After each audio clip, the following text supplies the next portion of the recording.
नमस्कार। आइए बात करते हैं सबसे पहले कनिष्ठा उंगली के बारे में। कनिष्ठा उंगली ज्ञान के स्तर को दिखलाने वाली उंगली के रूप में जानी जाती है। यदि मैं इस उंगली को देखता हूँ तो यहाँ पर मुझको लगता है थोड़ी सी आगे निकली हुई है। इसको कोई ज़्यादा बुरी नहीं कह सकता। कुल मिलाकर ये जब यहाँ तक हो उंगली तो व्यक्ति की आर्द्रता सच्ची होती है।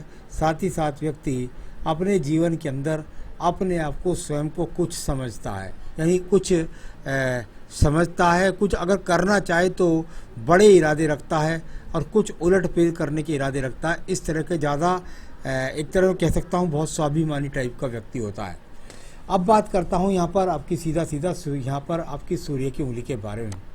यश मान सम्मान के लिए जाने वाली इस उंगली को यदि मैं देखता हूँ तो इस पर किसी प्रकार का ऐसा चिन्ह नहीं दिखता जिससे मैं ये कह सकूं कि इनके जीवन के अंदर यहाँ आप कोई ऐसा काम करने वाले हैं वर्तमान में जिसकी वजह से आपको किसी धाक धब्बे का सामना करना पड़ेगा। और साथ ही साथ यहाँ पर किसी भी बड़े रोग के संकेत भी नहीं दिखाई देते। चलिए बात कर लेते हैं आपकी शनि की उंगली के बारे में। जब शनि की उंगली को देखता हूँ तो इस पर कोई बहुत बड़ी सपोर्टिंग रेखाएं नहीं मिलती खड़ी हुई।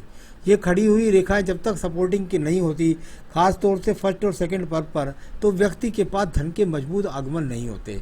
यहाँ पर स्वास्थ्य की दृष्टि से तो कोई बहुत बड़ी खराबी नहीं नज़र आ रही, परंतु यहाँ धन के बहुत अच्छे योग नहीं बने हुए हैं। देखिए अगले पर्व की तरफ चलते हैं। इसको बोलते हैं बृहस्पति का पर्व। बृहस्पति का पर्व और व्यक्ति के जीवन के अंदर जब ये होता है और इस पर्व को देखें तो यहाँ सभी प्रकार से किसी भी प्रकार से कोई ऐसा अशुभ चिन्ह नहीं है कि पत्नी से कोई यहाँ तलाक हो जाए या यहाँ पर कोई संतान का शुभ सहयोग मिले। यहाँ इस प्रकार का कोई खराब चिन्ह यहाँ पर नहीं है कि विवाह ना होने का संकेत यहाँ पर कहीं भी नहीं दिखता या विचार मतलब का नहीं दिखता। अब बात करता हूँ बुध के पर्वत की। देखिए सबसे बुरी बात होती है बुध पर्वत पर किसी न रेखा का होना। जब व्यक्ति के बुध पर्वत पर यहाँ कोई खड़ी रेखा नहीं होती। अच्छी बात यह है कि यहाँ पर कोई अशुभ चिन्ह नहीं है। अगर यहाँ पर कोई अशुभ चिन्ह हो जाता तो वो ज़्यादा खतरनाक होता। ठीक है, भले ही यहाँ पर वो खड़ी रेखा नहीं है जिससे सही डिसीजन लेकर के आप धन कमा पाएँ या धन के आगमन के कहीं से आगमन देखें, तो कोई यहाँ पर ऐसे दिखाई नहीं देता कि इनकी स्वयं की मेहनत से कोई किसी प्रकार से धन के अच्छे आगमन है। सूर्य पर्वत को देखिए, कोई भी रेखा नहीं है, न राज्य सरकार से कोई सहयोग, न प्राइवेट सेक्टर से कोई सहयोग, ना ही किसी प्रकार का बहुत बड़ा कोई सम्मान है। ये सब के सब पूरा पर्वत पूरी तरीके से एकदम विक्षिप्त है।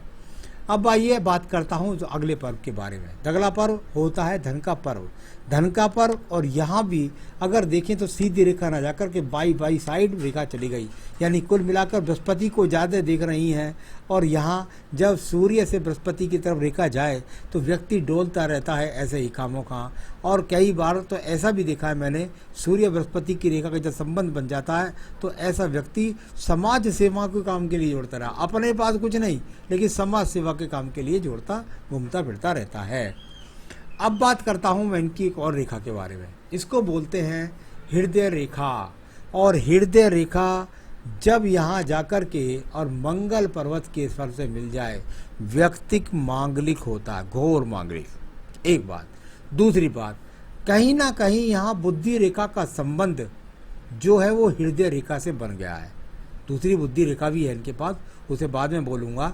जब इस तरीके की रेखा हो तो दो बात होती हैं, या तो व्यक्ति बिल्कुल पत्नी उसको मिलती ही नहीं, और यदि पत्नी हो जाए तो पत्नी के साथ इतना डिसिप्लिन रखता है घर में जैसे कोई मिलिट्री कमांडर, और जरा सा भी उसके अनुशासन से कोई भी घर वाला उसका कहना ना माने। ऐसा भी होता है कि आपके माँ बाप ने कहना नहीं माना, भाई बहन ने कहना नहीं माना, तो उनके साथ बिल्कुल एकदम लड़ने मरने को तैयार।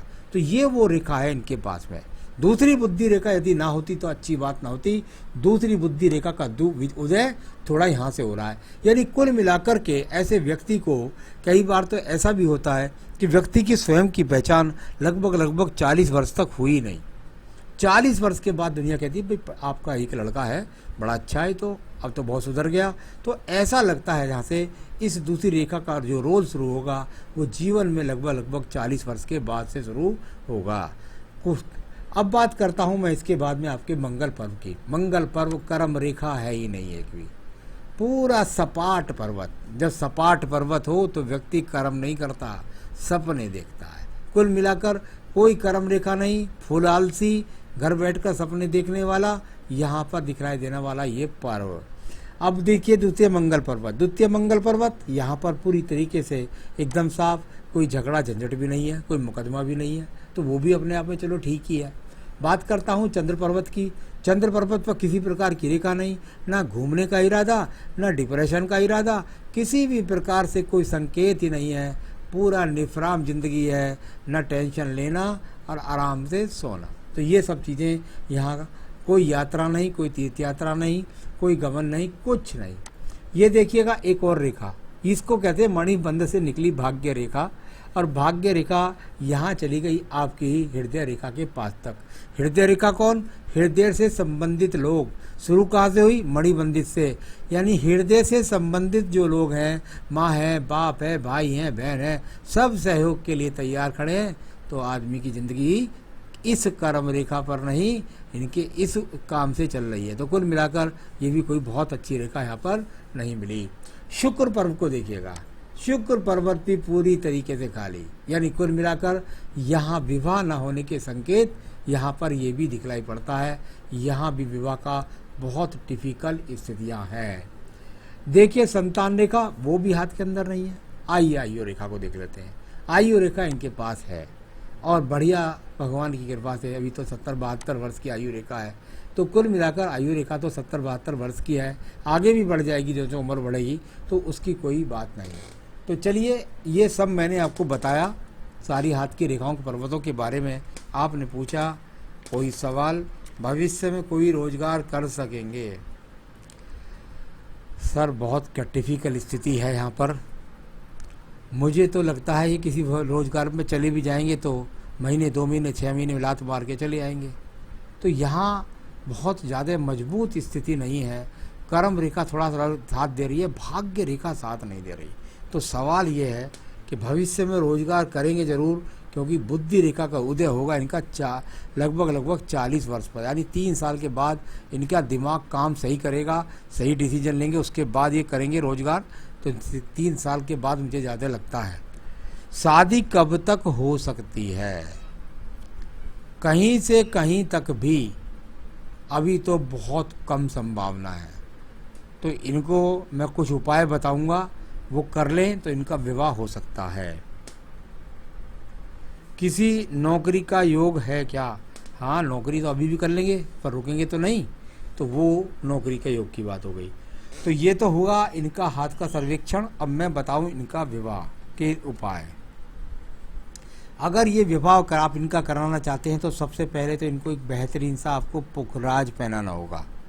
इस उंगली के अंदर एक बेहतरीन सा पुखराज पहने। इनको मिल जाए तो ठीक है, नहीं मिले तो आप मुझसे संपर्क करें, मैं वहाँ तक पहुँचा सकता हूँ और ये उसको कर सकते हैं। दूसरी बात है, इनसे कहिएगा प्रत्येक शुक्रवार को किसी भी देवी के मंदिर में जाएं और वहाँ जाकर के कभी दूध, कोई भी सफ़ेद चीज़, कभी चावल, कभी चीनी, कभी सफ़ेद बर्फ़ी, मीठा, और शुक्रवार के दिन जाकर के सुबह सुबह माता रानी के दर्शन करके आएँ और उनको प्रसाद का भोग लगाएं।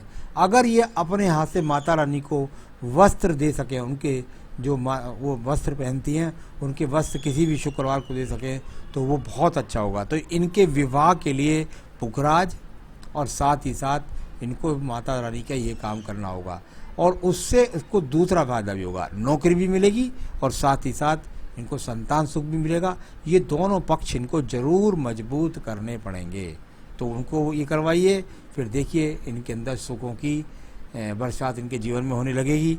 ये सुखी रहें, यही मेरी शुभकामनाएं हैं। नमस्कार।